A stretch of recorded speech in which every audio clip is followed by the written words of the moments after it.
Oke, ambil nafas dulu sebentar. Materinya banyak hari ini.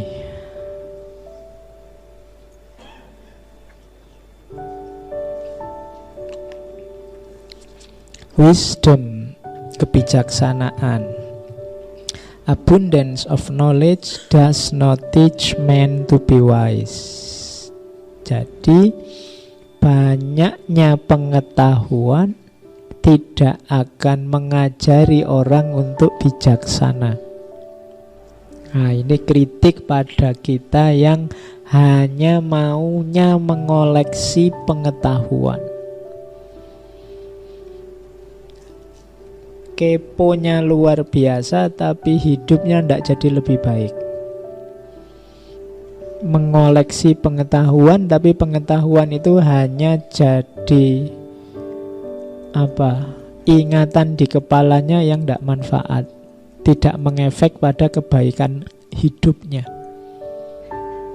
Jadi banyaknya pengetahuan tidak serta-merta membuat orang jadi bijaksana. Tidak harus kamu kaget kalau ada orang yang apa saja ngerti, ditanya apa saja bisa jawab. Belum.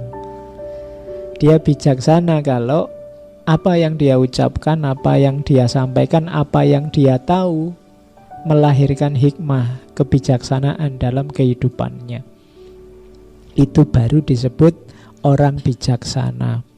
Kalau hanya tahu saja belum disebut bijaksana.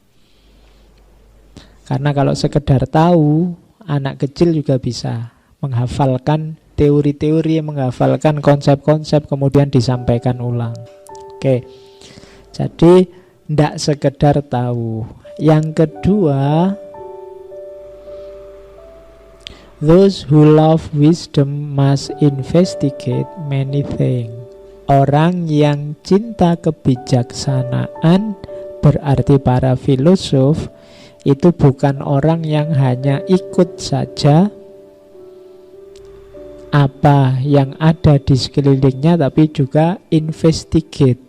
Dia meneliti, dia juga menyelami banyak hal. Jadi filosof itu tidak cuma membaca dari luar, tapi juga menyelami ke dalam. Jadi those who love wisdom must investigate many things. Harus menginvestigasi banyak hal. Oke, itu sama. Di bawah juga ada those who love wisdom must investigate many things. Apa yang dilakukan applicant for wisdom do what I have done. Orang yang menjalankan kebijaksanaan pasti melakukan apa yang sudah aku lakukan. Apa yang aku lakukan? Inquire within. Apa yang diinvestigasi pertama-tama? Menginvestigasi diri sendiri. Membaca, menyelami diri kita sendiri. Hasilnya apa? Itu kalimat terakhir. People ought to know themselves. Orang harus tahu tentang dirinya. Tapi pada akhirnya yang akan dia simpulkan adalah I am as I am not. Aku ternyata bukan aku. Jadi kalau kita menyelami diri, ketemunya biasanya aku yang bukan aku. Kenapa? Karena kita itu biasanya menganggap diri kita itu bla bla bla bla. Tapi begitu kita selami, ternyata tidak begitu. Jadi I am as I am not. Oh, ini termasuk oposisi tadi. Jadi ternyata aku itu bukan aku. Kamu menganggap dirimu bijaksana, kamu menganggap dirimu mahasiswa yang tekun, yang rajin, prospek ke depan cerah. Itu begitu kamu selami dirimu, ternyata tidak begitu, Pak. Baru sadar saya. Ternyata saya selama ini kegeeran, Pak. Tak anggap aku itu penting gitu. Ternyata sama sekali tidak. Tak anggap teman-teman itu kalau muji-muji saya itu benar-benar muji. Ternyata basa-basi. Tiap ketemu kok bilangnya, wah tambah ganteng aja. Ternyata basa-basi, Pak. Saya baru sadar sekarang. Nah, itu I am as I am not.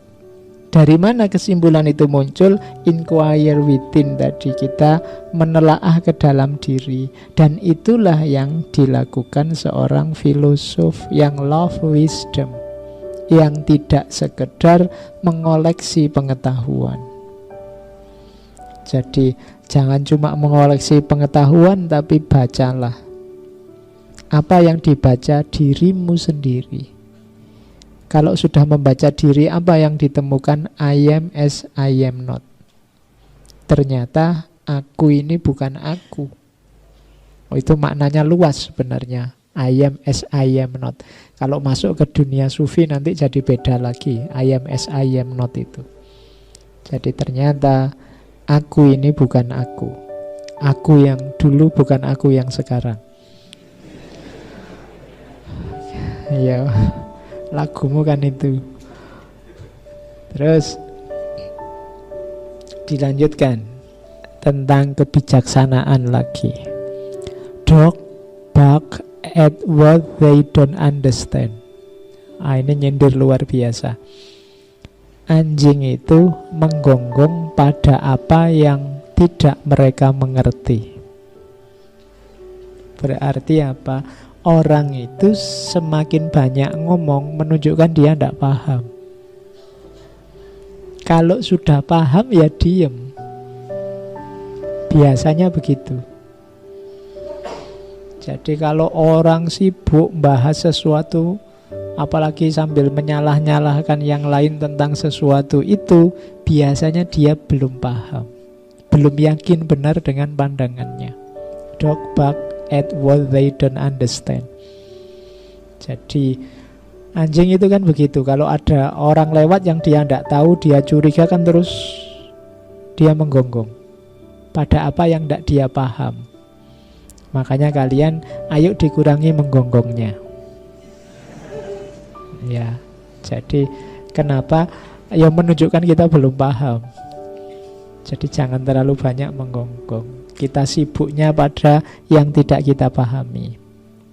Oke, nasihat yang selanjutnya, it's not too late to seek a newer world.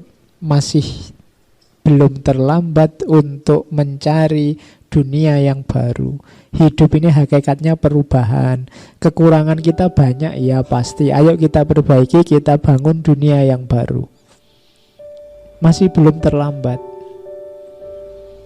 Tidak ada kata terlambat kita untuk membangun dunia yang baru. Meskipun pemilu sudah selesai, menteri sudah dipilih, tidak apa-apa. Sudah yang jalan biar jalan, kita bangun dunia yang baru. Dan yang terakhir, kuncinya untuk bisa membangun dunia yang baru apa? Kesadaran.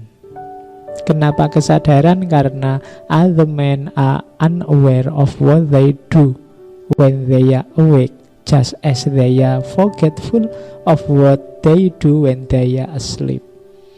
Banyak orang tidak sadar apa yang mereka lakukan saat sadar, sebagaimana mereka lupa apa yang mereka lakukan saat tidur. Hidup kita ternyata sering tidak sadar.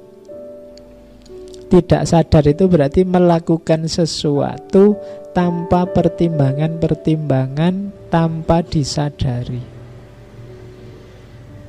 Biasanya ini karena rutinitas-rutinitas, karena tekanan masyarakat sekitar macam-macam yang kita jalan begitu saja, tidak reflektif, tanpa ada kesadaran. Maka kalau kita tidak sadar, ya kita susah membangun dunia yang baru.